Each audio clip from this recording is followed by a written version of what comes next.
Blog Talk Radio. Hello, everyone. This is Chris and I'd like to welcome you to a conversation about your Kundalini awakening experience. But before we get into that conversation, I would like to say thank you to Amelia Santara and her family in County Kerry, Ireland. And I want to thank them for their sponsorship and for bringing this information to you. So if this has helped you in any way, well, it's because of them. I would also like to thank Glenn Ola for the website maintenance, Kundalini Awakening Systems1.com and creation. So thank you, Glenn. Barbara Berry for her help and assistance with the ashram here.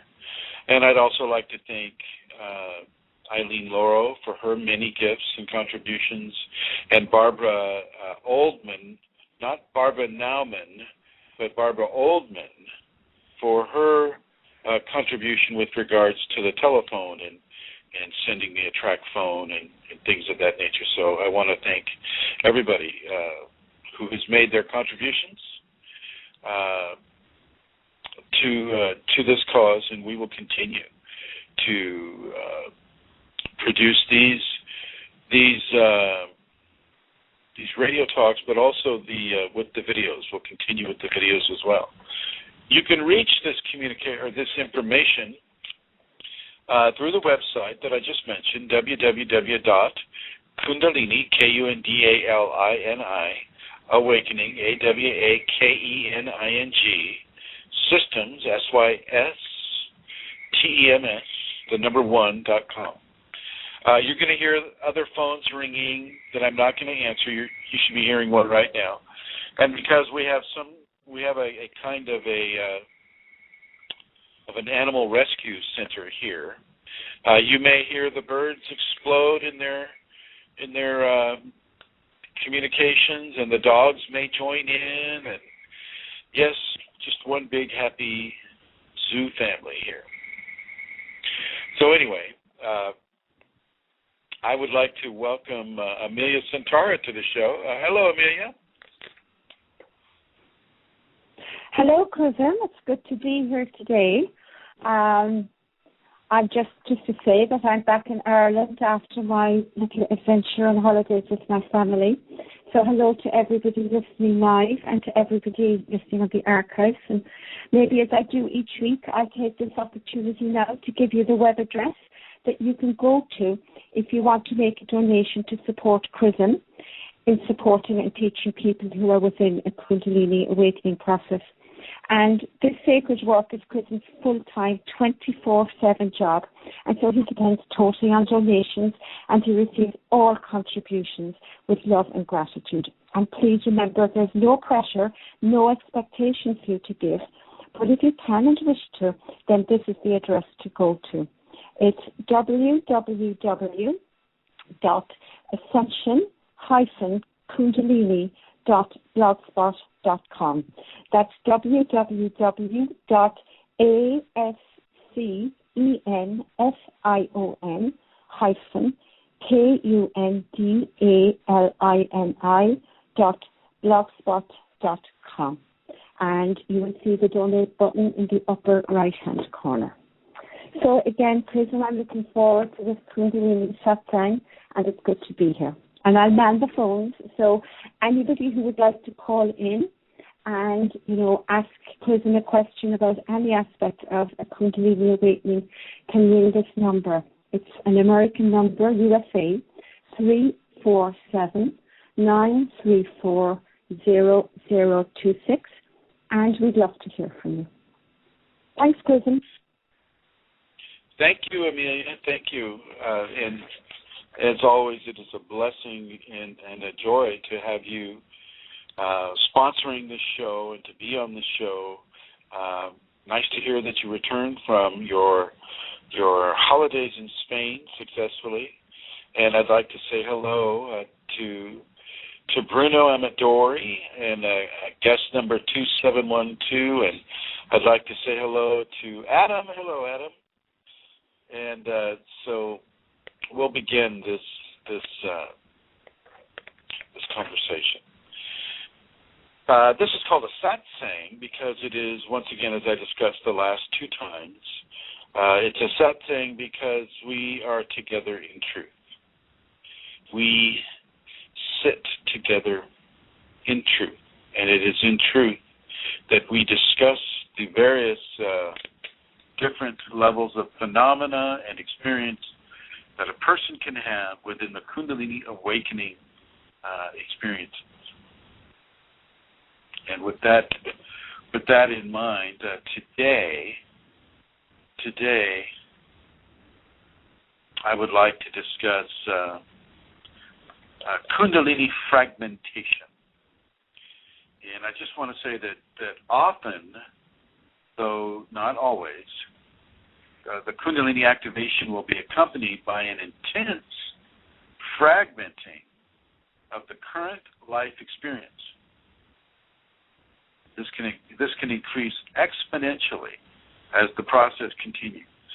And if it's resisted, it can become quite challenging and very hurtful if you resist it. In these areas, it is most important to understand what is happening, which is why I'm doing these communications here on Blog Talk Radio, but also on the YouTube.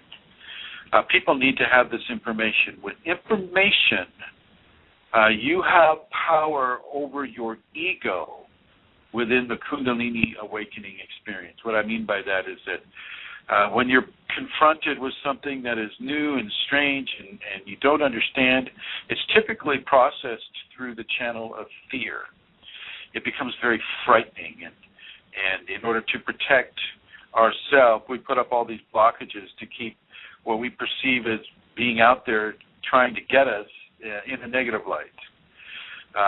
And I'm going to suggest that with Kundalini, because yes, indeed, it is a new and extremely strange situation that a person will experience, you need not fear it. Need not fear it. It's more about how you respond to these phenomena than the phenomena themselves at first. It's more about how is this person responding to this phenomena of broadband telepathy, or the phenomena of narrowband telepathy, or,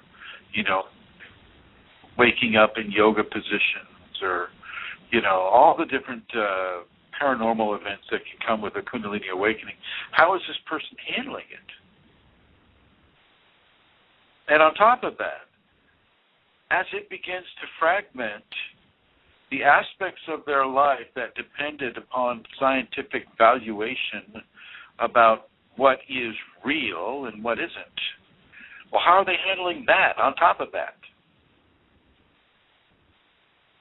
So a lot of this, especially at the beginning stages, is sculpting the way your future experiences are going to direct themselves. Not always, but typically the fear model is experienced. It's typically used simply because it is such an effective teacher of the qualities of Kundalini that are hoped for and walked towards truth, love, transformation, tolerance, patience, hard work, service, all the manifestations of love. I mean, there's a long list of Kundalini behaviors that are helpful to the early process. And yet, as you may need to find out, if you resist it, well, then you begin to feel that challenge. You begin to feel what it is to resist the Kundalini, and it will let you successfully resist it for a few times before it, kind of kicks back and says, well, wait a minute, maybe it's time for a different way to go with this. Now, this isn't the same with everybody. The timelines are unique to each of us, so don't think that because person A has had Kundalini 3 months and is experiencing a certain phenomena, that person B, therefore, 3 months down, down the experience, that they're going to have the same experience at the same time. It does not work that way. It works in ways that manifest most along the lines of your karma. Karma being that which has been done before is coming back down for balance. And that includes actions, complete actions. Man helps child across street.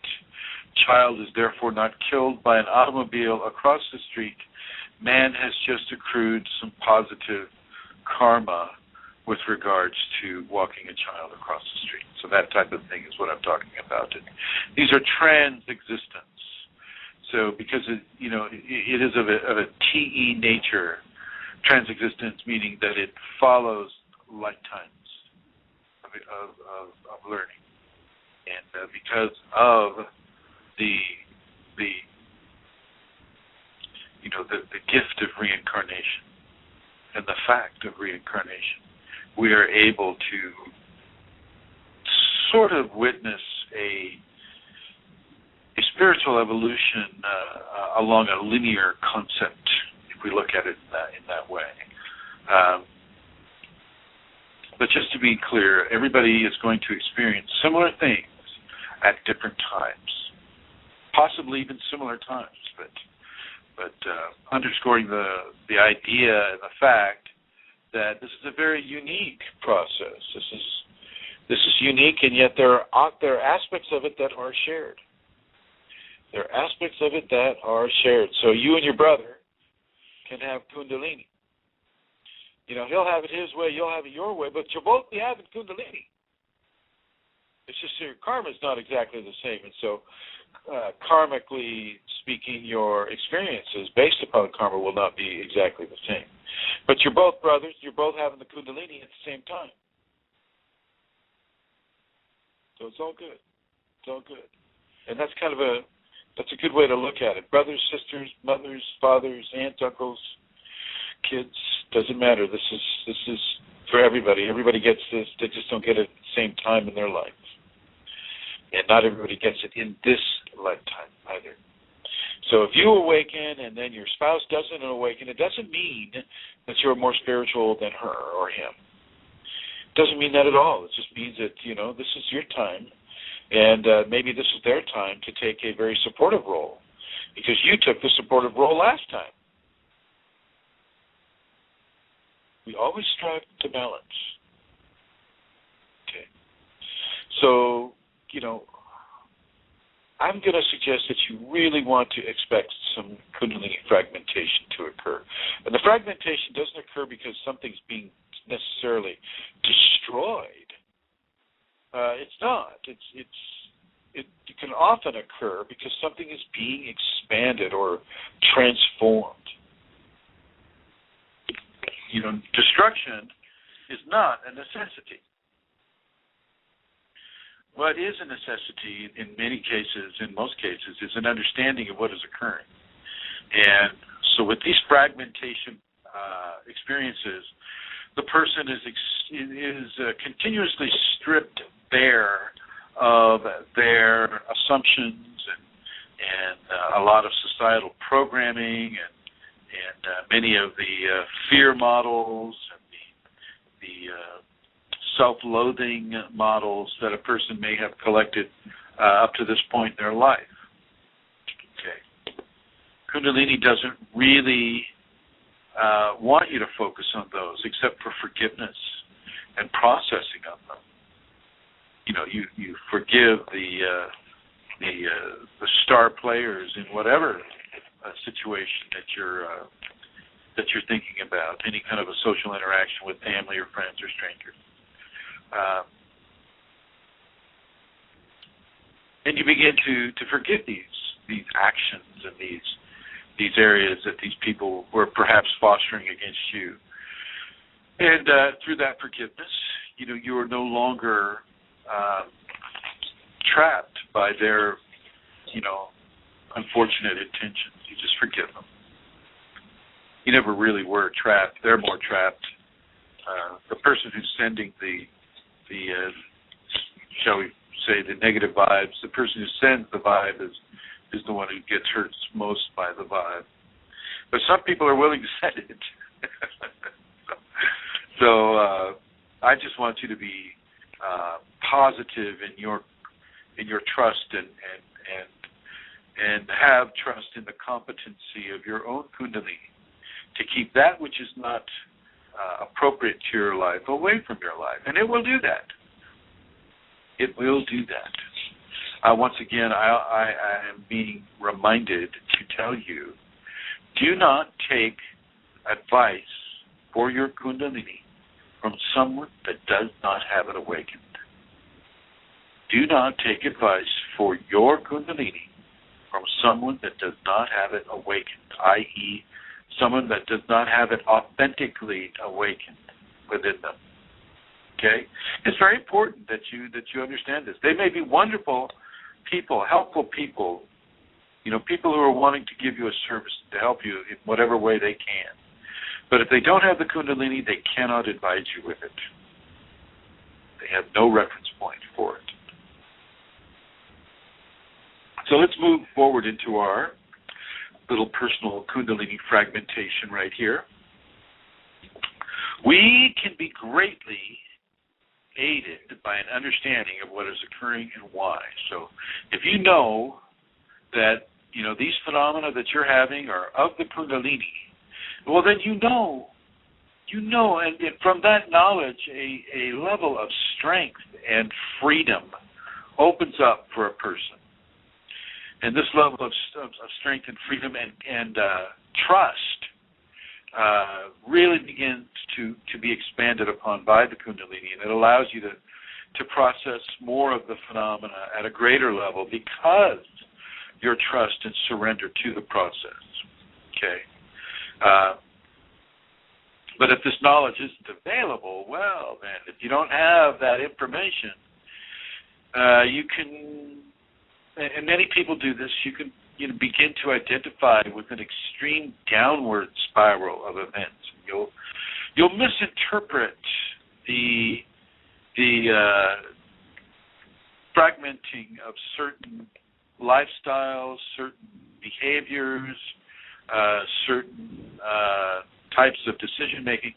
As you witness those fragmentations and you're identifying more with the extreme downward spiral of events, well then, that can send you into a very deep and dark depression, and there's no need for that. There is no need for that. If you've got three or more, or even, depending on what kind of phenomena, three or more of the shall we say, major branches of Kundalini awakening phenomena. You have the energetics on the body, where you feel the waves of energy going up and down the body. You have hot and cold events happening right after each other, back and forth, back and forth. Maybe you're seeing entities. Maybe you're hearing voices telling you to do this or that. Maybe you're seeing lights floating around your room. Maybe you're having out-of-body experiences. Maybe you're having waking visions, and you're seeing the tigers, the snakes. You're seeing the wolves, and all the different Kundalini animals.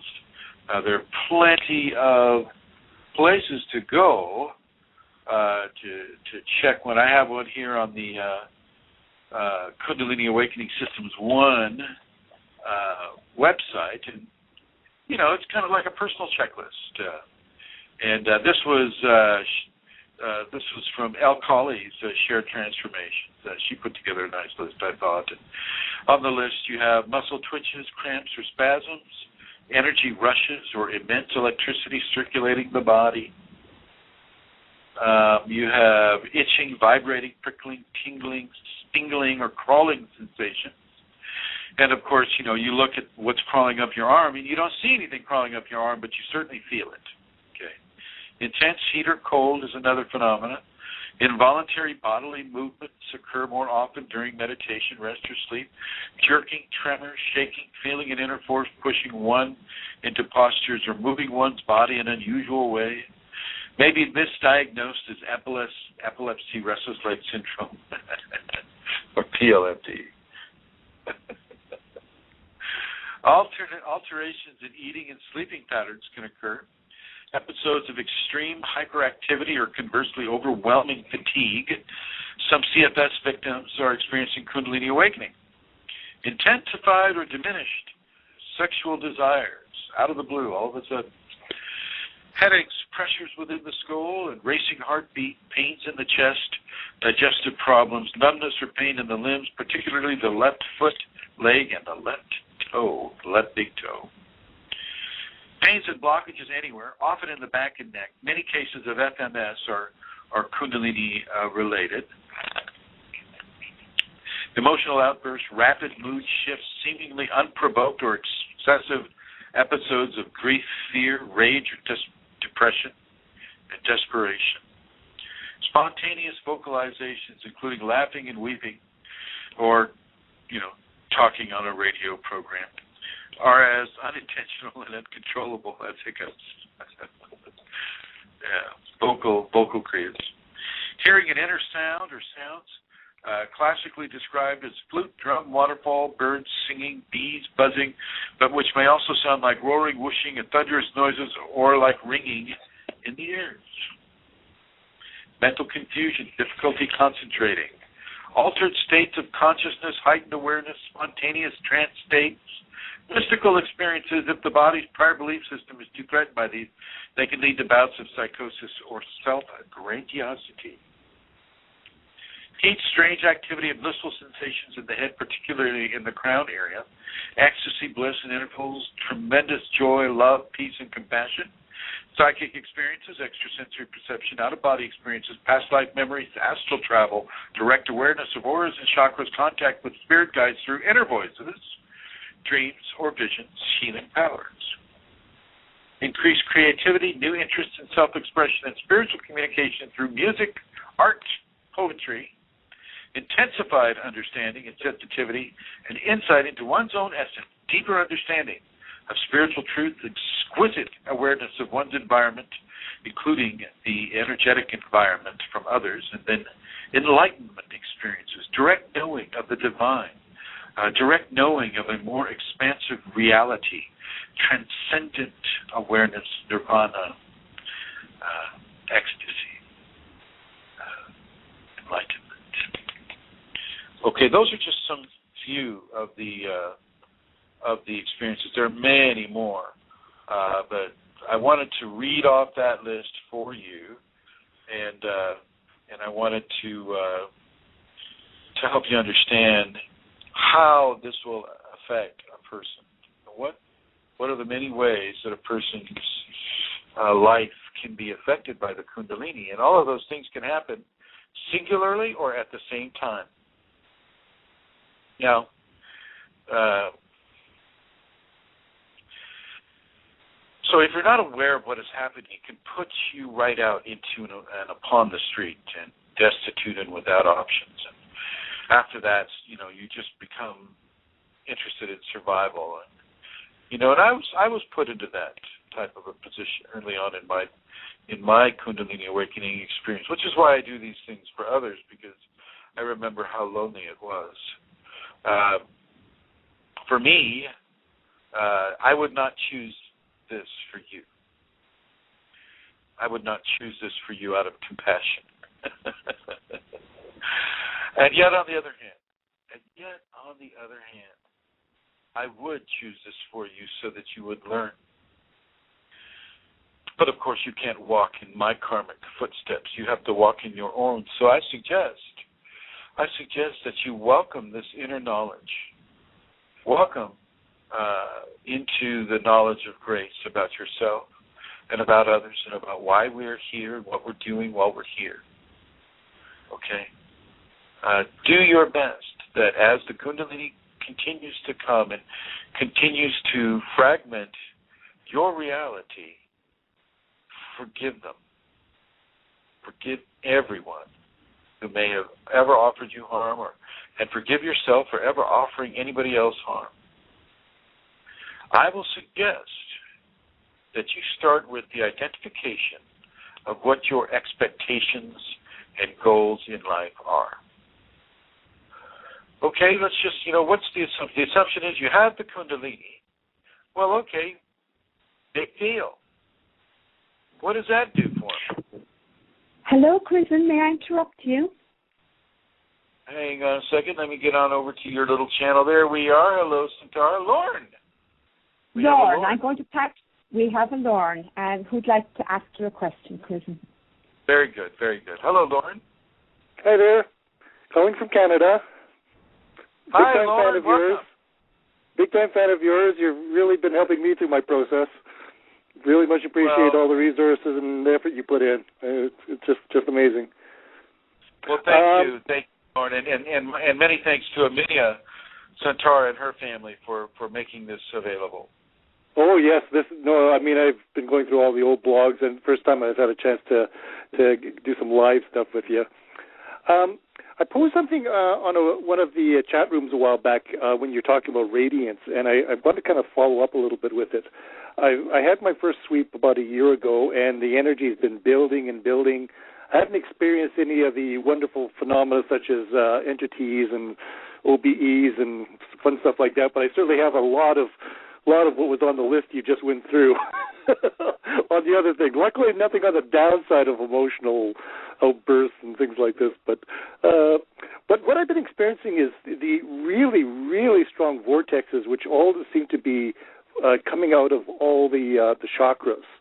It seems like the chakras are just building up, and I just feel these strong vortexes swirling around, and they seem to be getting bigger and bigger. And I'm really wondering if you could comment on how that process kind of builds, and where does it kind of lead to? It's interesting that you asked me that question. Before a show, like a couple hours before a show, I'll just be going, well, geez, I wonder what I'm going to talk about today. And I have no idea what I'm going to talk about, right up to the point.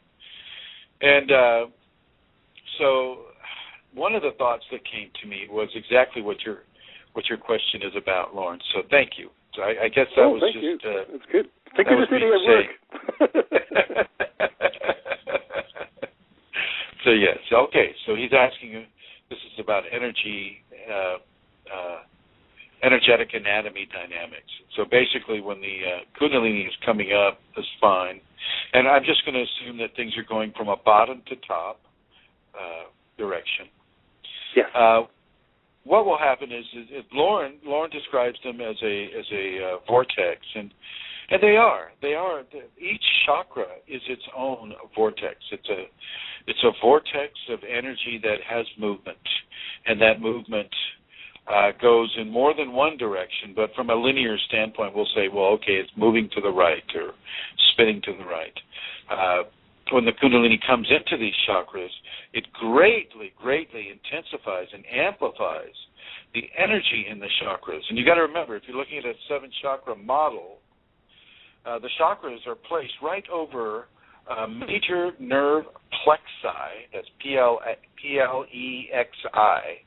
and these plexi, which is plural for plexus, these form a plexus of energetic interaction above each of the neural plexi along the spine. So you have the 7 neural plexi that are along the spine from the top of the head to the base of the tailbone. And these neural plexi are now having a new energy, well, new to us, shall we say, new to the ego consciousness.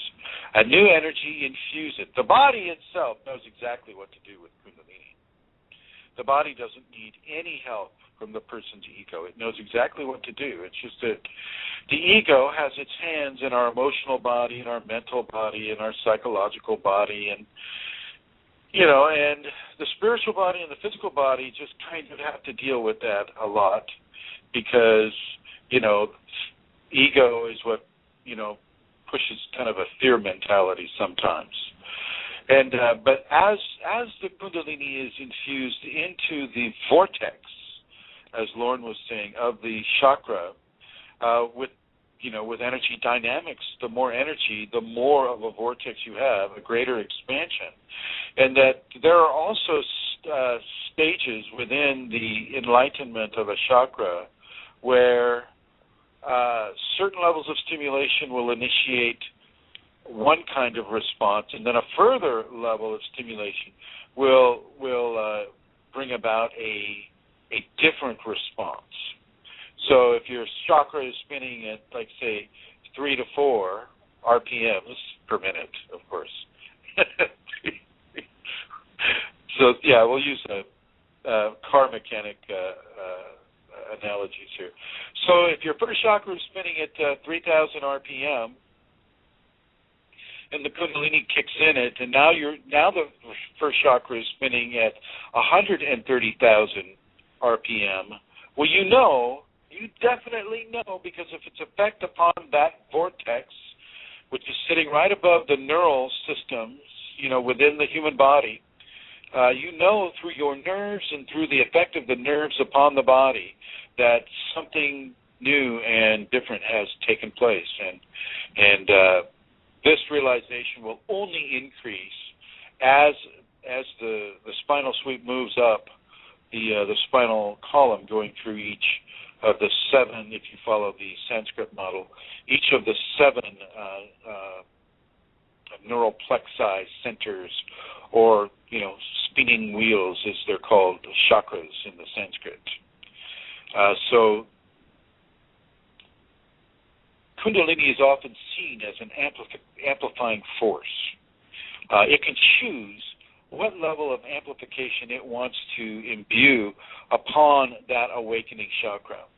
To further answer Lauren's question, to go into it a bit further, before you even have a spinal sweep, you're having Kundalini compelled sessions of knowledge influx or experiential knowledge influx. Now, the knowledge influx that can come to you just from knowingness, the Kundalini just downloading a certain level of information into your brain for your 5 sense or 5 body human equation to work within the human equation. With the Kundalini, it's quite strong, and so the expansion, the effect of the expansion can be very strong for a person, and it can indeed begin to fragment that person's reality matrix. And it's very important that we begin to look at this fragmentation not as just terrible, oh my gosh, change, but as a positive thing, as a positive event. I'm pretty sure the butterflies aren't going, oh shit, I have to grow wings, damn it. So I would like to take that attitude. Don't resist your wings. Don't resist your wings. Let your wings grow and nourish them and spread them wide. Really allow that to happen, and to continue with Lauren's explanation. Lauren, the feelings associated with Kundalini burst treatment of each chakra can be quite large.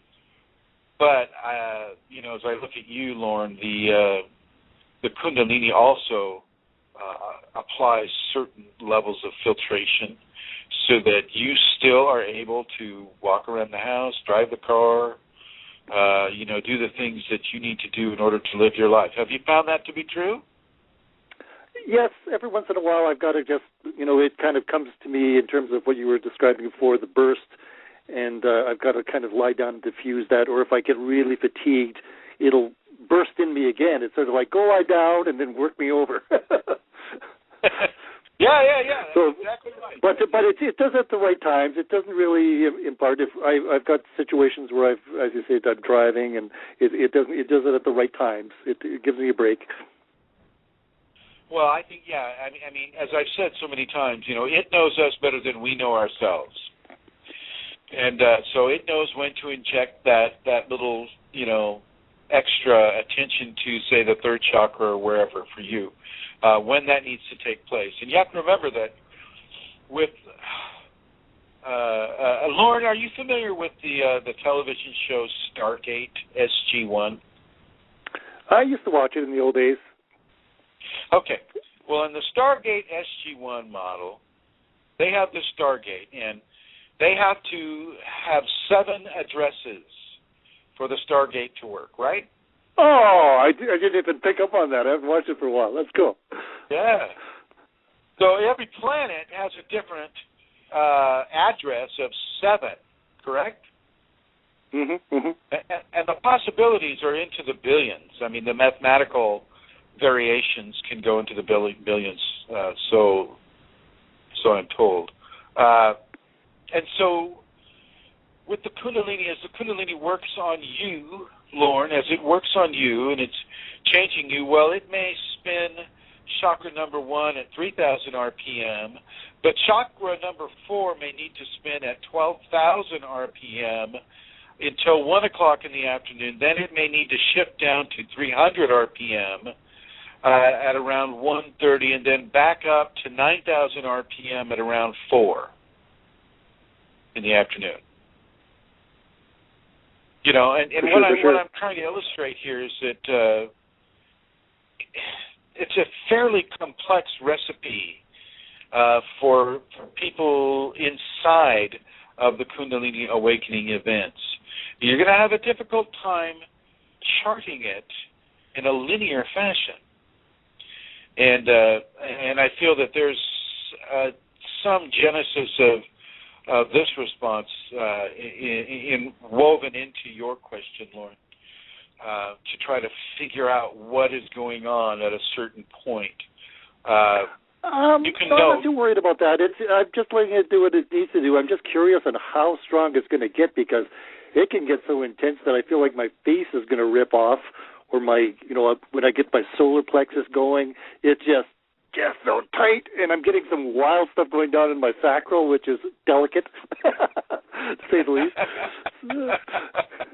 I totally get it. But it's been interesting how it moves around, and stuff at the bottom will suddenly start flowing up, and then I'll suddenly feel my throat really just, start ramping up as the energy seems to just flow up from there, and it's pretty wild. And some people feel like they're being choked too. It's like the Kundalini comes as a snake, and it just wraps itself around your throat, and it can feel like you're being choked sometimes. That's the feeling I get. Or my throat feels about 10 feet wide from just all the energy that's pulsating through it. Yeah. Well, I was just curious on how intense it's going to get. I mean, just hang on for the ride, as far as I'm concerned. Really, I mean, that's really all you can do is hang on for the ride. I mean, it's going to get intense as it needs to get for you, but you gotta understand, Lauren, that you're coming at this, I feel, from a very, very strong and powerful force of interaction. You have knowledge. You have knowledge of what is occurring, and therefore you don't have as much fear of what is occurring. And therefore you're able to process more. Yep. No, that's key to it. Just let it do what it needs to do, and don't have any fear that you're going to this is going to disabilitate you, or yeah, for sure. Are you in your 30s? I'm actually in my 50s. You're in your 50s? Pretty late in life. Did this just happen? A year ago. I mean, I had the rising stuff about maybe less than a year before that. Well, this can happen to you any time in life, and I've got people that are over 75 doing this practice, and they have the Kundalini. So it's just that as I said earlier, that your specific, beautiful, intimate to Lauren process has decided that it would come awake while you're in your 50s. Exactly. Yeah. So it's all good. Now, do you have other questions that I can help you with? I'm pretty much managing through most of it. It's back to this. I feel sometimes I feel pretty alert in the morning, and sometimes I just feel terrible and just kind of, again, lie down and just let the energy kind of flow up in me, and then I'm able to manage through it. So I have to get up pretty early to manage the work day for that kind of thing. But no, I've got to get into the Tibet, the 5 Tibetan stuff. I really haven't tried to do that. Try to get the energy moving on the more physical level. Well, yeah, you do want to do the 5 Tibetans every day. If you can do them morning and evening, I think that will be the best. However, that will herald a more, shall we say, interesting phenomena as well. So you'll bring more phenomena to you. Oh, great. Okay. Thanks for that. That's good. It's all good. It's all good. You have to be in the water to know how to swim. Yep. Nope. Sounds good. Okay. Much appreciated. You're in the water, Mike. Okay. Be talking with you. Thanks. Okay. Thank you. Thank you for calling. So I'd like to thank Lauren for calling. That was Lauren, and he's had the Kundalini for some time now. So really, do your best to identify your symptoms. And, if you have 3 or more of the Kundalini style of symptom, start looking at Kundalini as a possible vector of expression of this energy on you. Okay, 3 or more. And as you do this, and start adding up what it is that you have done in your life spiritually, where have you been guided? What have you been guided to do? Did you live a life where you're in a belief system and you follow the belief system of your parents, who follow their parents, who follow their parents, who follow their parents? So you have a long traditional belief system line of experience in your family, or did it all of a sudden, were you living an atheistic or agnostic life, and all of a sudden, boom, Kundalini awakens, and then all of a sudden you're having all of these interests and you're exploring new spiritual phenomena? I mean, look at this for yourself and see where you are with it. Have you always been propelled towards events of a spiritual nature or of a phenomena nature, like ghosts or, OBE or, life after death, those types of scenarios? Look at yourself and look at how Kundalini may have been inserting itself into your life at a much earlier age than you would have assumed. You're always buying that spiritual book, or you couldn't stop reading sections of a spiritual book like the Bible or the I Ching or the Quran or any of the sacred books that we have in this world. Look at this and begin to find divine orchestration within yourself. And as you find that, really begin to examine your expectations and your goals in life. And within that framework, see if you can identify aspects of your attachments to these qualities that resonate with loving forgiveness and those, towards those who may have caused you pain, and then repeatedly forgive everyone, including yourself. And do it over and over and over and over and over, and realize that, grudges are made when we hang on to a hurt and don't forgive it. And so look at all the hurts you may be hanging on to and forgive that. Forgive all of them. Do it. Get it done. Get it over with. But start with forgiveness, as it can ease open commonly closed heart centers that the ego of a person may harbor, ideas or issues of revenge. Really work on this.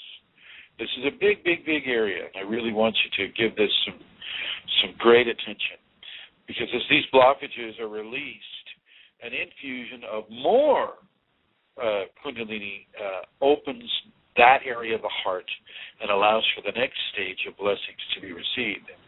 So it's very, very important to look at your levels of forgiveness and to go into these levels of forgiveness consciously. For those who would like to call in, the guest call-in number is United States area code 347-934-0026. That's 347-934-0026. and moving onward here. Kundalini-based life fragmentations are rarely easy and simple. The Kundalini itself is rarely easy and simple. And it's easy if you have an idea, you're understanding what's going on, and it's simple because it often goes to change you in very simple ways, like don't eat meat anymore, or don't eat plants anymore, or do the 5 Tibetans every day, that type of thing. It will begin to change you, but there's no guarantee that this change is going to be easy or simple. It'll be as easy as simple as our surrender allows it to be. If we commit completely to surrender to the Kundalini divine within us, and seriously commit to that with sincerity and truth and honesty, then you'll begin to understand. You'll begin to understand in very, very supreme ways. Many of the explanations will be beyond words, and so don't expect it to always be within a verbal communication platform that is being used to explain things to you. I want you to start seeing your feelings as words. Start seeing your feelings as words. Start orchestrating how you see certain animals, how you see certain colors, how you hear certain sounds and smell certain scents, and begin to add them up into a different language, a Kundalini language. And that will also begin to really explain things to you in a way that you can understand, but not only just understand, in a way that you could feel the truth. You could feel the truth of the information, or not. Okay? But these fragmentations, they're basically plowing the road. And for those of you who live in a snowy environment, well, that snow collects on the road, and sometimes you need to get a truck out there with a blade on it that pushes the snow off the road so that people can drive on it again. Well, Kundalini, plows the road of our blockages.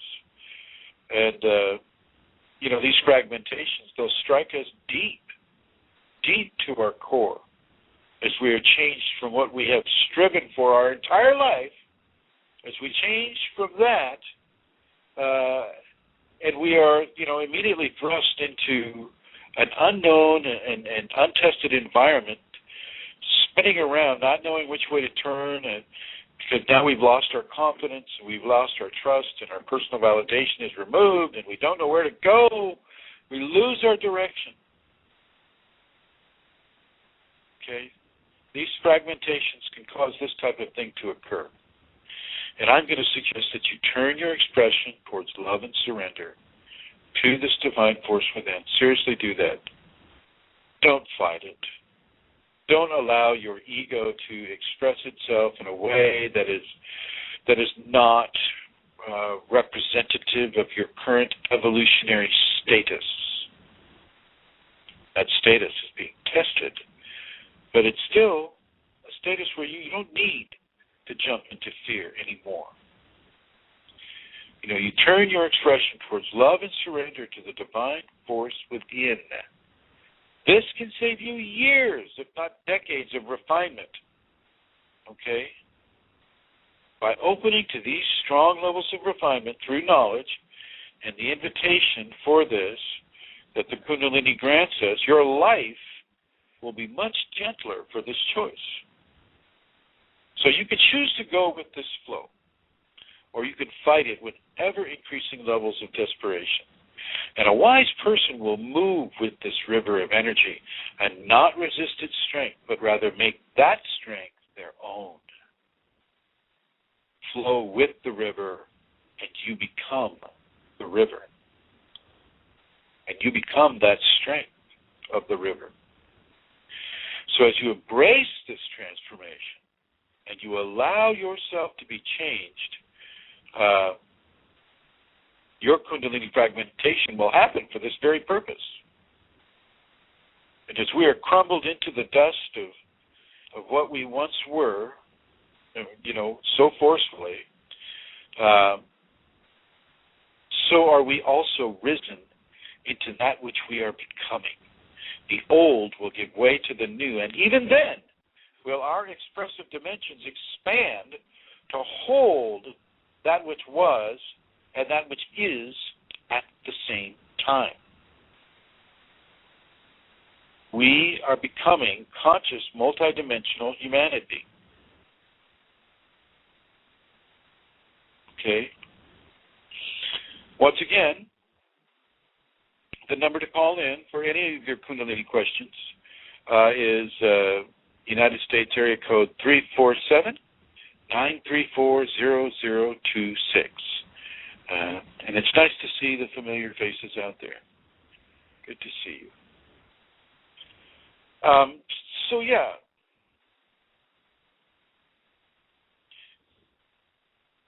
We are becoming conscious, multidimensional humanity.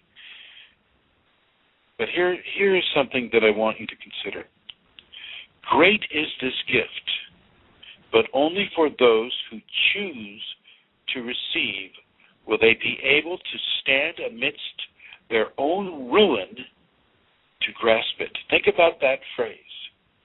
Great is this gift, but only for those who choose to receive will they be able to stand amidst their own ruin to grasp it. This is what I'm talking about. You have to be brave enough to stand into what you would perceive as your own ruin in order to grasp the truth of the nature of this Kundalini that's coming to you. The cocoon must be shattered for the butterfly to be freed. And we are graceful Kundalini butterflies. And let us take that lesson into ourselves when and if this aspect of the Kundalini awakening comes to us. It will go much better for those who flow with this Kundalini inner volcano rather than resisting the lava that is unstoppable. And if you're in the middle of this right now, it isn't too late to make your adjustment. Just go within and begin to open to this flow. Even if you have entities screaming at you, or you're being pushed into kriyas, or you're seeing things that are frightening to you, you're hearing things that are frightening to you, just go into your own pocket of love and give in to the divine flow. Don't pay attention to any of the words that you may hear. Don't pay attention to any of the visions that you may see. Don't pay attention to any of those things. You don't have to pay attention to them. Okay, you don't have to pay attention to anything that you're experiencing right there. And I'm going to suggest to you that you choose not to focus so much on, say, some of the negative visual experience that you may see, or negative audio experience that you may hear. Okay, don't focus so much on that. Focus more on the positives. Go within and open to this flow of Kundalini. Open to it. Your fears may have taken a huge stronghold within you, and your ego will respond readily to those apparitions of danger or desire or, want and gain, fear of loss.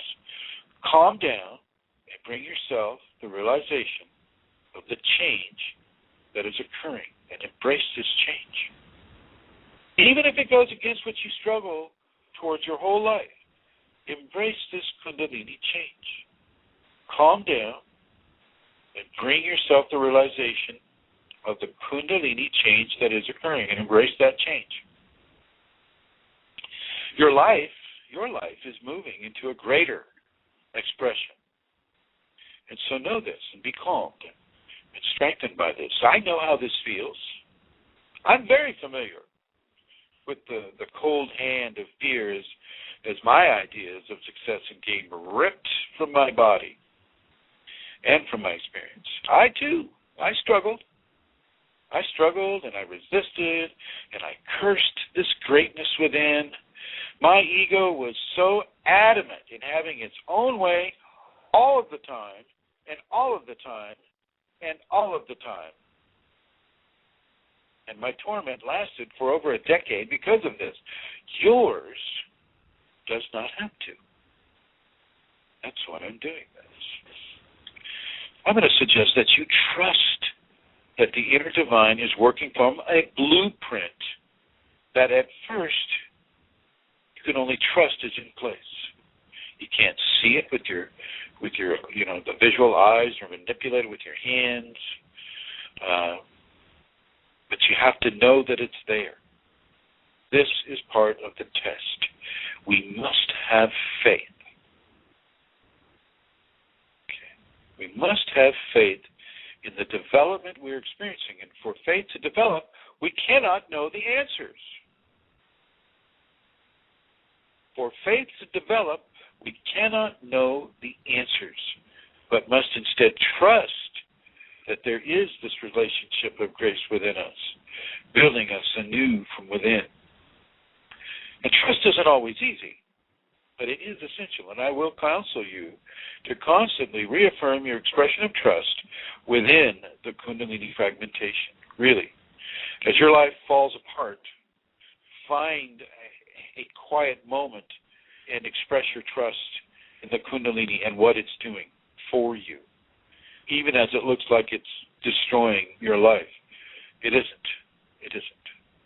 It's a course correction for you. Soon enough, within this course correction, soon enough, your new life will appear to you. First, in small ways, but then in greater complexity and expression. And this will be the new path for you to follow within your Kundalini.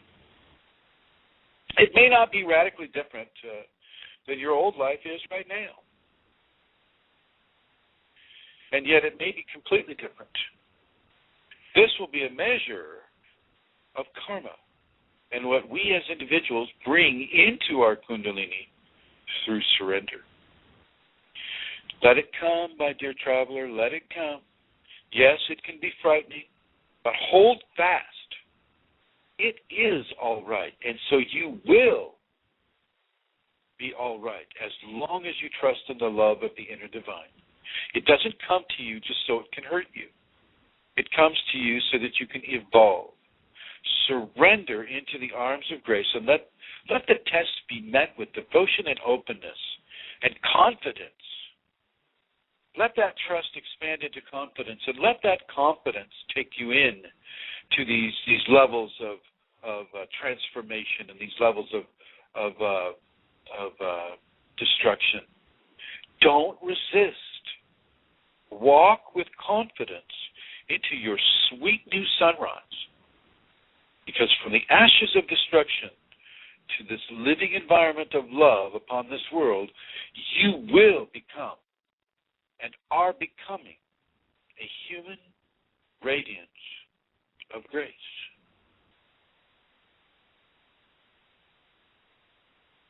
This is what's happening for you right now. Don't even try to diminish it. People and their modesty. If you're having this right now, just like Lauren was having this, Bruno's having this, Adam is having this, Amelia is having this, lots of people here watching this are having this. Okay. This is a very, very important experience for you to be having. Extremely important. You are channels of change for this world. And because your ego is being kept out of this transformation, you are able to change within a level of purity that would not otherwise occur. And so once again, I think that you are being extremely blessed in these areas. And, within those blessings, I want to continue a bit along this line. In my experience, there is divine reality. And I've experienced it. I've been there. I am there. It's talking to you right now. I feel the connection coming straight through. It is this divine reality that calls a person to the Kundalini. It is this divine reality that even allows the person to know the word and to even hope to awaken it. Okay, I teach from the interaction of the divine reality, the divine grace within me, which is gifted to me from the Kundalini presence, which itself is divinity. And the transformation that occurred due to this presence, because of this, I'm only partially focused on this reality, as there is much more to the potential of the human being and the multiple realities of potential that exist outside of the five sense model most people partake of. And it is from these areas that the gifts of Kundalini originate. These areas impressed upon the physical community of what makes a person. And when I say physical community, I mean communities of cells doing different jobs, communities of atoms doing different jobs, molecules doing different jobs.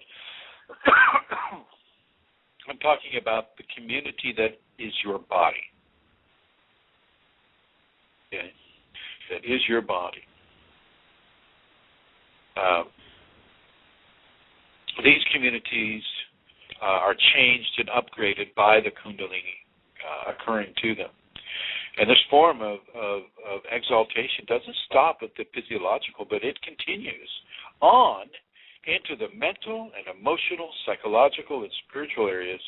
And from these compressed interactions is the total person accessed and the total potential of that person begun to express. And as we begin to understand the ocean of knowledge that comprises the Kundalini and its interaction with us, and its place within the divine filaments, we see and experience that it is also a form of divine imperial consciousness. And I use the word imperial on purpose, as the Kundalini has its imperial agenda with the person that it's awakening in. And that agenda is movable and yet immovable. It's flexible and yet it's inflexible, and it depends on the karma of an individual a lot about how this agenda is going to be formatted for this individual. The Kundalini will choose how it will be or not be within the person it's awakening in, whether this person will have a stronger entity experience or Kriya experience, or what special gifts within the context of its Kundalini will it be given. Kundalini has knowledge of a person that transcends the ego, and it transcends the mental-based and emotional-based understandings of that person.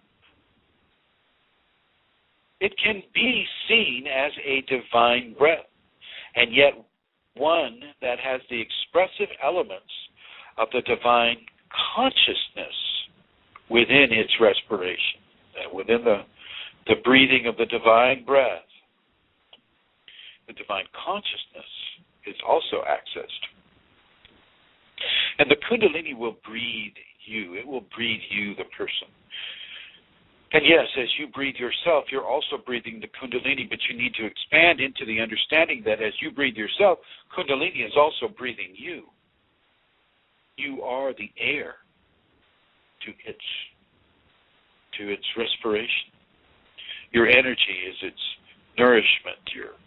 Your understanding and your surrender is its fuel and its enlightenment.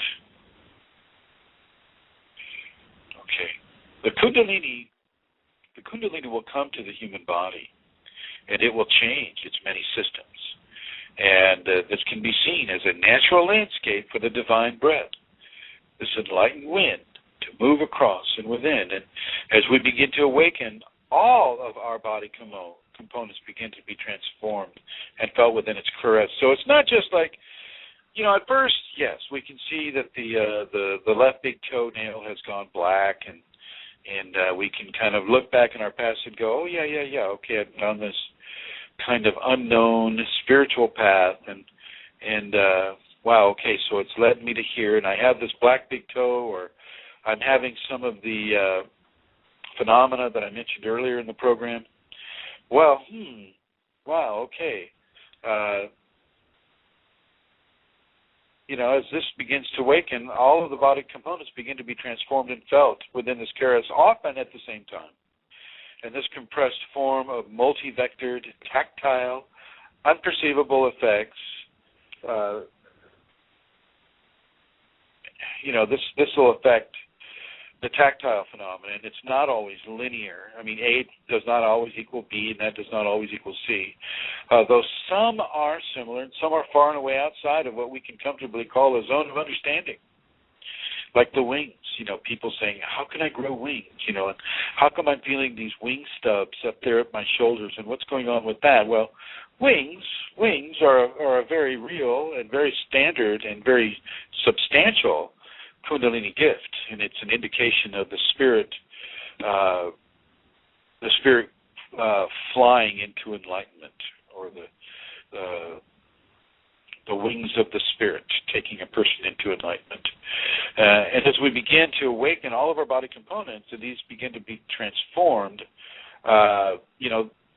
experiences like the wings can become more pronounced, and yet they'll be far outside of your current understanding of why you might have a sore shoulders and why you might be perceiving wings when physically you don't seem to see them, and yet you physically feel them attached to you, and you can move them. Okay, so there are plenty of experiences of a Kundalini nature that I have not gone into so much publicly, and yet it's only because of the fantastic aspect of it that I hesitate to do so, because, as you know, I already go way out on a limb with some of what is being said about life and about the agenda of the Kundalini in a person.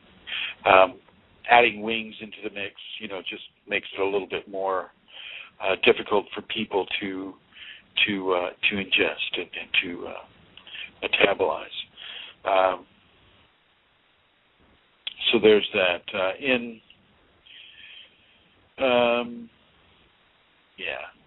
It is in the area of life that Kundalini occupies, but also in the area of what we call death. Kundalini is beyond life and death. It's one of the creations that allowed life and death to even occur. Kundalini is the living word. It is that thing. And it is that living word, or spoken or recorded or transmitted form of the Kundalini, as it is given through the organic human form to other human organic forms. And we are that living word. We are that life and that death that is not alive and yet is not death. We are beyond, in many ways, beyond the areas of refinement that much of this world is dedicated to. We're beyond that. And the fact that the Kundalini living word is occupying your body and is coming through you and changing you into that Kundalini butterfly, well, that should be proof enough for most of you. Okay. But living with Kundalini in the Western world can be very, very challenging, and this is what most of my conversations will be about. And so, living with this Kundalini awake in your body inside of a world that only recognizes mundane nature and mundane science, it's only the explainable that we like to trust. I'm going to suggest that this Kundalini is a communication of the divine from the source of its nature within the human form. Let me say that again. The Kundalini is the communication of the divine from the source of its nature within the human form. And this is how the spoken or read Sanskrit can bring us to tears, or how the spoken or read truth of Kundalini is given to those who read it or hear it from a Kundalini awakened person, and from which Kundalini phenomena is given. music, poetry, and mathematics are also able to give of this quality. And this is what happens when I'm singing or when people listen to the CD. They get direct download of Kundalini. They get direct downloads from the Kundalini, which is why you'll see that I do a lot of chanting. It's because the words in the chant are very important, but the most important thing, really, the most important thing is the person that is listening to the chant. And as you listen to the chant, you cannot help but to be open to the levels of communication that are happening within, between the line, between the phrases, between the nano amount of time between one note and another note. This is where much of the Kundalini information is written for people, which is why, I put out the CD so that they can receive those downloads from the Kundalini. Okay. It's important that more and more and more of us become available to the divine source from its nature within our human form. Okay, this is enlightenment.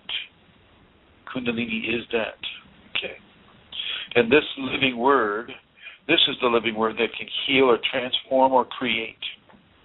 This is that sacred communication that comes forth from the divine within to have its grace recede through its utterance.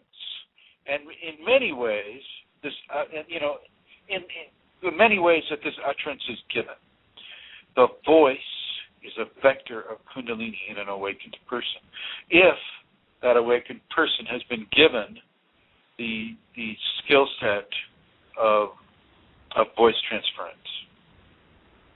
Thoughts and the words they use are filled with the sacred breath of the divine when given from a Kundalini source of specific radiance. And the specific radiance I'm speaking of is whether or not the Kundalini itself has given the person the ability to speak with the Kundalini voice.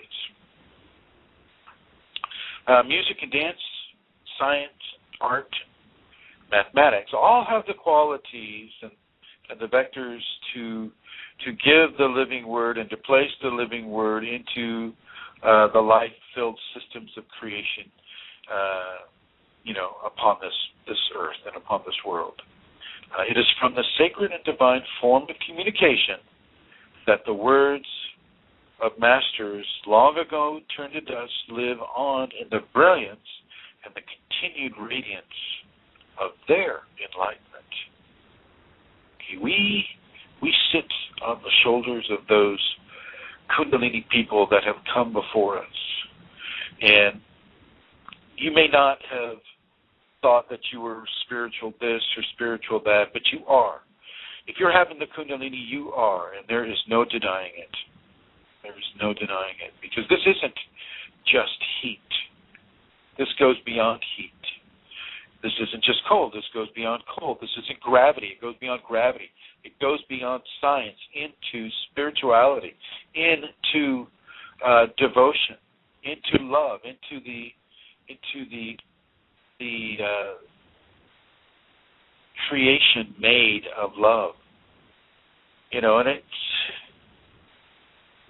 this is not a contract or an expression that is made up of the elements of the earth or of this physical universe, only partially, because our bodies are, of course, of that.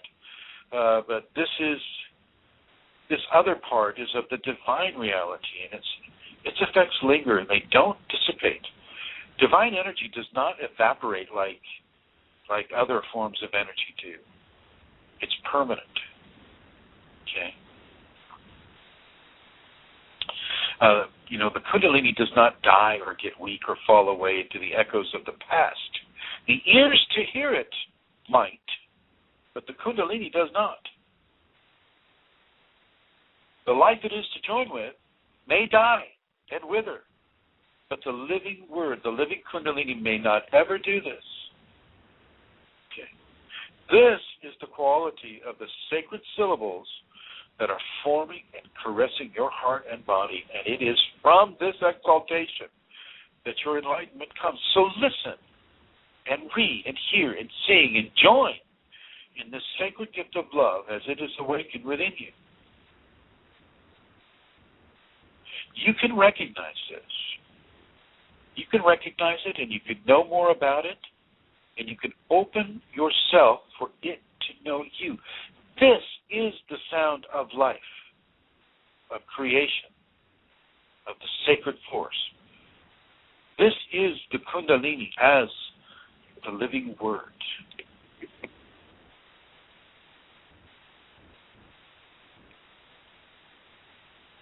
Now, if you'd like to call in the program, it is American area code, and that is 347-934-0026. 347-934-0026. If you have any questions about what we've been talking about or what I've been saying, I know, believe me, I know that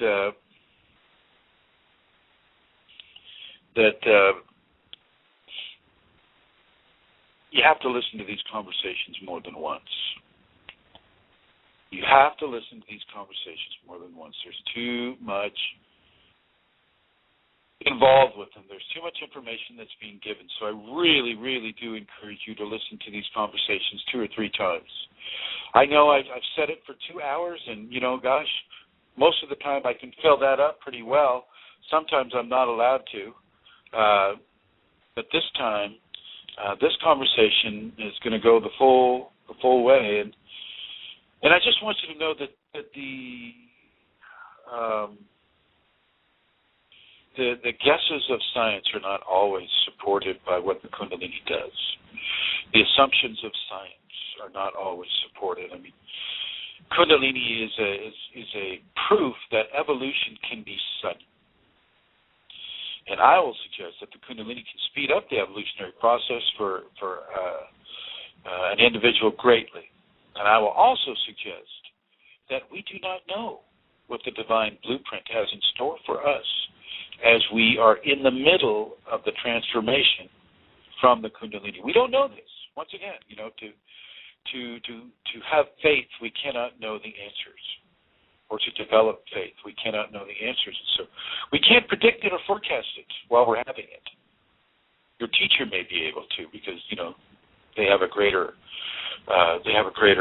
visibility, but it's there, and you are evolving within these forces, and they do apply to you, and within the structures of grace that support your own unique divine evolution. And as you are changed, so are you different. And how that looks and feels is going to be determined by your levels of surrender and acceptance to the Kundalini grace, as well as from a karmic pattern of expression. It is beautiful and it is vast.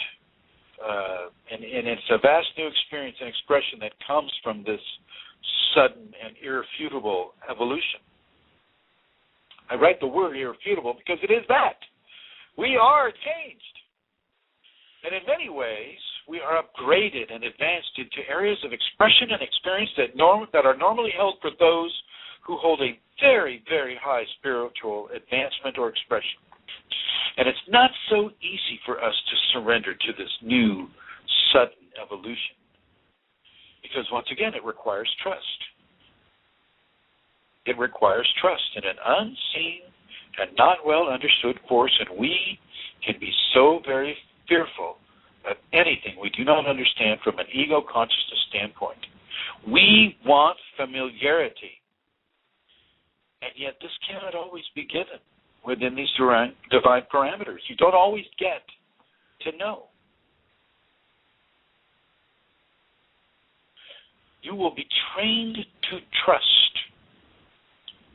And in that training for trust, you will have to do it whether you come kicking and screaming or from your own volition. In some things, we are not allowed to have an ego or conscious choice within that fleshly expression. So, Kundalini will force you to change. And how that force comes is going to be determined by you and your special karmic pattern. But it has the ability to force us to do whatever it wants us to do. Let's not fool ourselves. Divinity is big. It's what made this world. It's what made this universe. The very fact that it is communicating to us through our Kundalini is a very high honor for us as organisms in this macroverse. So we have to be trained to trust. And we won't always get our choices. This is where we're forced to have trust and develop that confidence in the Kundalini process that is being given to you. And I am going to suggest that you honor this great and amazing process within you. You must embrace your evolution.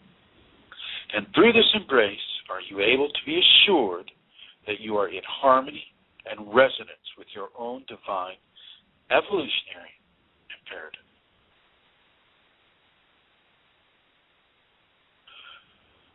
So, if there are any questions, the phone number is area code 347-934-0026.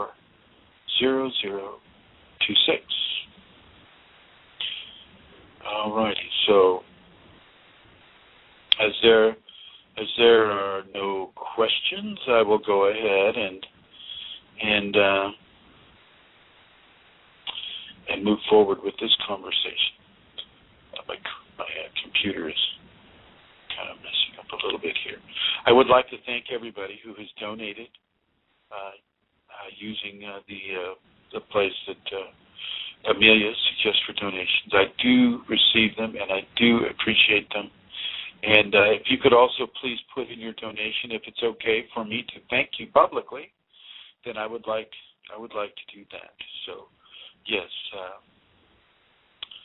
thank you all for your donations. Kundalini, along the lines of the evolution of the Kundalini, how it will sometimes inflict this on us. The Kundalini will often tell us in what direction it would be best for us to live in, or ways to remove ourselves from hurtful situations. And yet, because of our fears of losing the familiar status quo, even when that status quo is disharmonious and unhealthy, we will resist making any change whatsoever. We will often continue to ply the waters of the detrimental status quo, even while the ship is sinking. We dare not to look beyond what we have, or know, or are doing, or what the current well-known, comfortably numbing experience or painful experience can offer. We will drag our kids, kicking and screaming, into our own little world of misery, and they will soon adopt this world as their own personal status quo of what they have to expect from life. And your Kundalini will want to change this. Your Kundalini will want to change this, and it will initiate these changes upon you, whether you like it or not. Okay, you can be given the message over and over and over again. You can be given sign after sign, and we will rationalize our way out of the information. Oh, now just isn't good for me. Or, yes, this is certainly good, but maybe later. Or, I don't have the money. Or, the kids are in school and they have friends. Or, why risk what I have, even though it's crap, for what I don't have, which could be worse? Or, well, no, there are many other common responses for not wanting to pay attention to the signals that the Kundalini gives. Comfort is the safe, familiar world, regardless of how bad it can be. Comfort is the safe, familiar world. Okay? And Kundalini may insist that one change And in this insistence, can certain qualities of life be subtracted from the comfort zone in order to help the ego mind of an individual make a move in a given direction away from an unhealthy status quo? And at first, these signs and intuitive messages are given. And when these are ignored or rationalized away, pain can come. And this pain can become the method of education. And the pain will usually coincide with a healthy response, whether or not the ego can see it. A headache when the person eats or drinks something outside of what the Kundalini determines is healthy for that individual, or a stomach upset or abdominal pain for eating this or that which isn't healthy according to the Kundalini in you. Remember, it's a custom deal. It's the Kundalini in you, not the Kundalini in me or Amelia or anybody except you. Job loss can be arranged by the Kundalini Shakti. If the job loss has already occurred, then a dearth of opportunity in the area of employment can be arranged if the Shakti is indicating for a person to move and this is being resisted. So, if you're in the middle of that tug of war with the Kundalini, let the Kundalini win, really. You'll be much happier, I promise, if you let the Kundalini win. Okay. You can get a searing headache or a migraine headache, and if the Kundalini wants you to stop praying or to stop having sex, or you might have extreme guilt if honesty hasn't been applied in any given situation, and the list of these Kundalini incursions and educations just goes on and on and on, and I'm going to suggest that one pay attention to what the Shakti or Kundalini is attempting to bring into a person's life. Nicely at first, and perhaps not so nicely later on as the person steps into resistance. We talk about surrender to the Kundalini Shakti, and this is one of the finer important components. Doing that which is given for one to do, even though it is outside of the earthly comfort zone. Let me read that again.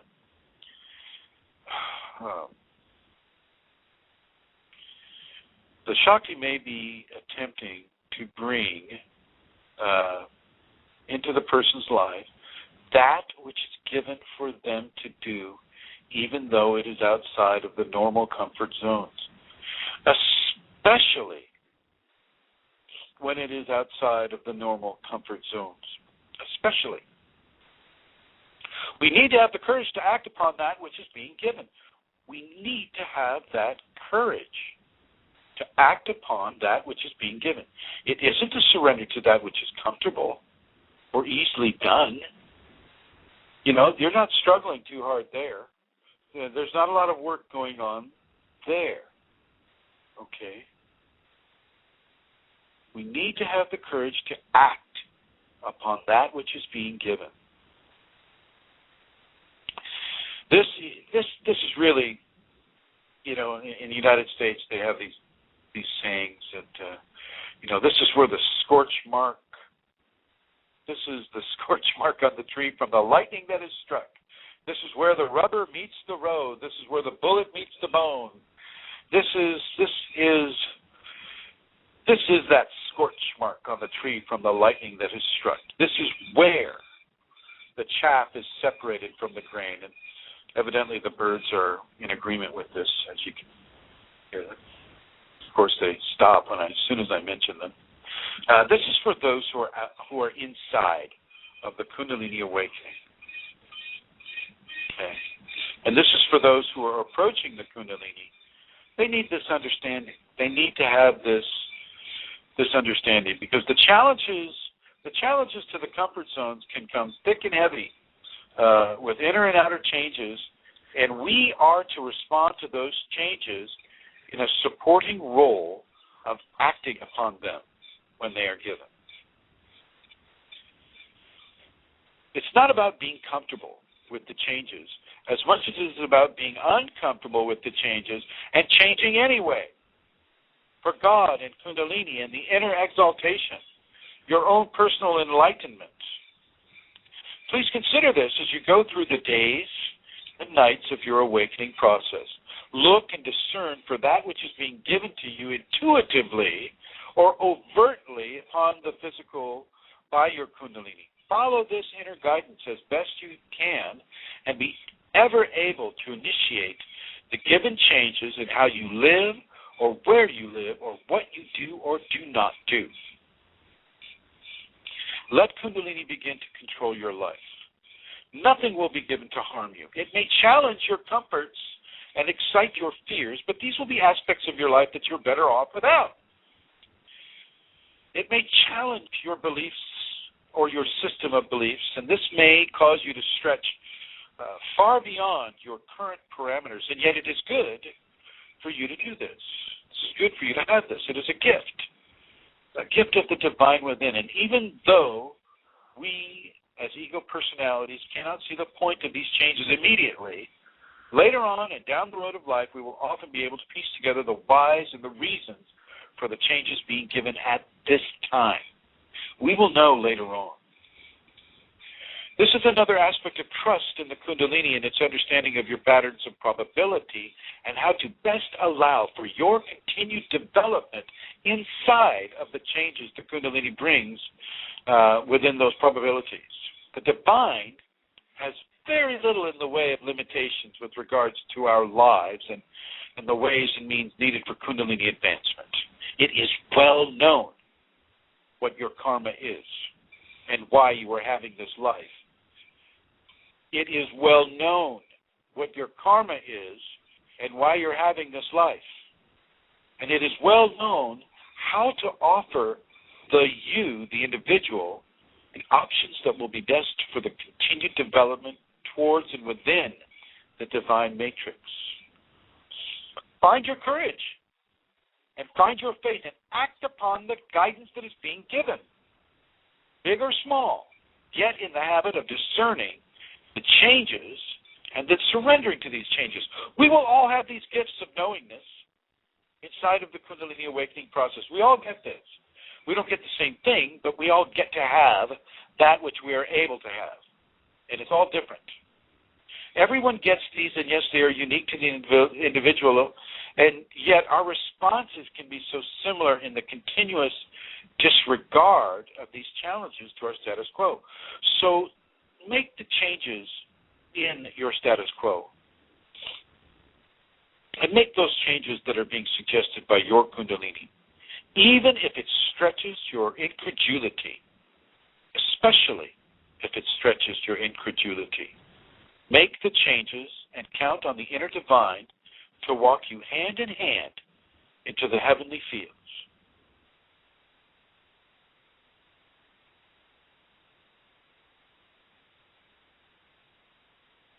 Once again, you can call. The number is United States area code 347-934-0026. I would like to announce that Amelia Santara is organizing a Kundalini Awakening seminar in Ireland. I'm going to ask her to come on and talk a little bit about that. Are you still awake, Amelia? Did I put you to sleep? No, Chrism. I have to say I've just been completely and absolutely thankful that, I have access, that I know you, that you're my teacher, because I was thinking as this was happening, the difference in my experience before and after receiving, information from you. I mean, if I look back in my life, I can see how Kundalini had been inserting itself into my life, although I didn't know it. I'm waffling. I'm sorry. I'm in a mode of extreme gratitude, and we have a caller on the line. Okay. So let's go see who that is. Yeah, let's take her first. It's just fast, Jane. Go on. What do you mean just fast? I was what you were saying, Amelia. Hi, Fast. Right. Please go on. I'm in a hurry if you're not. So please go on. It was really getting okay. Well, touching. as I listened, it was just amazing to listen to what Chrism was saying, the difference that his teaching and the Kundalini information has made to my life. And I was saying that, when I look back, even though I didn't know it at the time, that Kundalini certainly was in my life. Way earlier, way before I knew anything about it. And I think Chrism used the word divine orchestration, and that certainly was the case.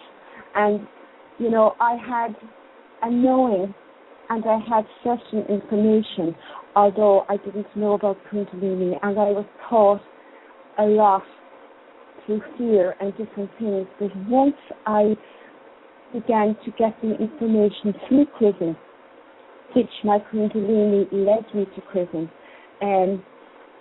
it made a huge difference. And because of the teachings of surrender and all the things that he has taught me, there has been a huge change in my process, So, hallelujah.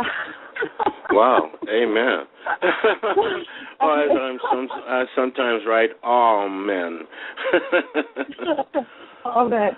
To hear you, Pastor, I'll be quiet now for a while. Okay. I'll run my mouth a little bit here.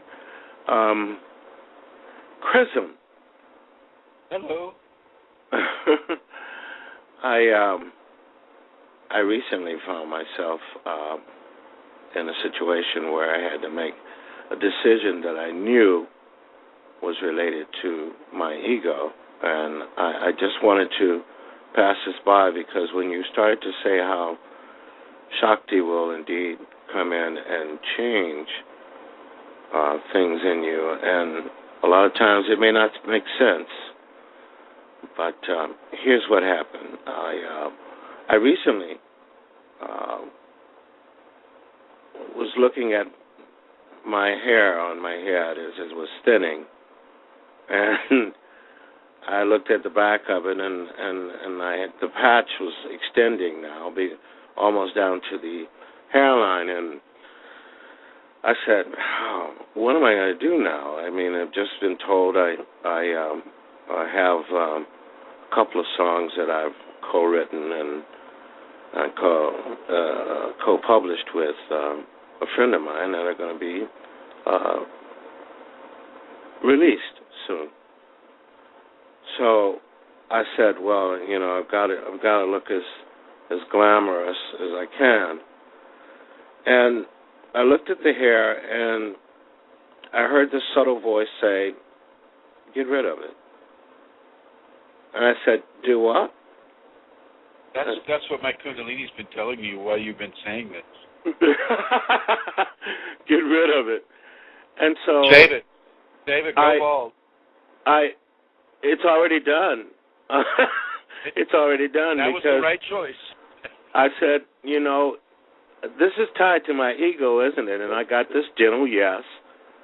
And I said, but what would I look like? I said, well, we'll see, won't we? And so I went in and sat down in the chair, and the first person that was ready, I said, okay, I'd like a haircut. And they said, how much? And I said, all of it. And as I watched it fall away, I felt a sort of freeing that took place, and yet there was still this fear. The ego was screaming in terror as as I watched this happen. But there was a calmness that descended over me, and I did it. I still don't know who I'm looking at in the mirror, but you're looking at the new person that you've become. You're looking at Kundalini Pasha. I just wanted to, is this the type of thing? And I'm not suggesting this for anyone else, but this is just something that it was an attachment of my ego, and it had to go, and I was willing, out of surrender, to. Well, I want to honor you, Bashki. I want to honor you and congratulate you for following that intuitive guidance. Well, thank you very much, Master C. I'll get off now. so someone else can talk. Well, thank you for calling, Vashti. Thank you very much. It's always a pleasure. Thank you. And thank you, Amelia. You're welcome, Vashti. Good hearing you. So I wonder if Adam or Bruno can relate to Vashti's haircut options. Well, I can slightly relate to it, Prism, because I'm no longer colouring my hair. Oh, that's fine. Yeah, I mean, you got the instruction. No more chemicals on the hair, and that's pretty strong instruction. Yeah, I'm watching the grey and slowly but surely move out into the blonde. So it's interesting in the same way that, you know. And it's not to say that wearing makeup or anything like that is wrong. It's not. Yeah. It's absolutely not. But for certain things that we don't understand, the Kundalini will ask a person to change their look or their attire or their whatever it is they're doing to their body. They may ask for a change. The Kundalini will say, hey, you know, back off of the super stripping shampoo. You know, let's give your hair a chance to be nurtured, to be helped. So yeah, and I'm glad you're not coloring the hair anymore. And you know, I've stopped coloring my hair too. So. Well, will I say a little about the seminar? Please do. Okay. Well, I suppose to say, first of all, that Prism is a guest in Europe during the month of October, and I asked him if he would do a seminar, and he said yes. And the reason that I would like to organise a seminar is because I suppose I know personally the blessings of meeting, you know, with our Kundalini teacher and with meeting other Kundalini people. And so I'm aware that it's a very short notice, but I would be delighted to organise a seminar in Dublin if there are, you know, members or people listening who would be interested and able to come. Give them the dates. Well, it's the 19th and the 20th of October. That's a Saturday and a Sunday. Yeah. And flights from the UK and from other European countries with Ryanair and with, don't know if EasyJet can, but they can be very good value. So if anybody wants to contact me about it, contact me on the email address, which is kundalinimatters@gmail.com. I'm aware that some people, you know, would like to come, but it might be too short notice for them to make arrangements at this time. So, but it's good to know anyway that people are interested in coming to another seminar. But really, if anybody would like to come, the 19th and the 20th of October is when I'm going to plan to have it. So that's it. Thank you, Amelia. The 19th and 20th of October, 2013, in Dublin, Ireland. Please contact Amelia Santara at kundalinimatters@gmail.com. Is that right, Amelia? That's it, Prism, yes. Okay, very good, very good. And I would like to meet anybody who would like to meet, or anybody that has, say, an issue with their Kundalini, or they feel that they might need my touch to help with their experience. So please feel free to give Amelia Santara a call at kundalinimatters@gmail.com. And so I encourage everybody in the UK to come. Everybody. I know that you've got kids, and I know that you've got jobs, and I know that you've got responsibilities.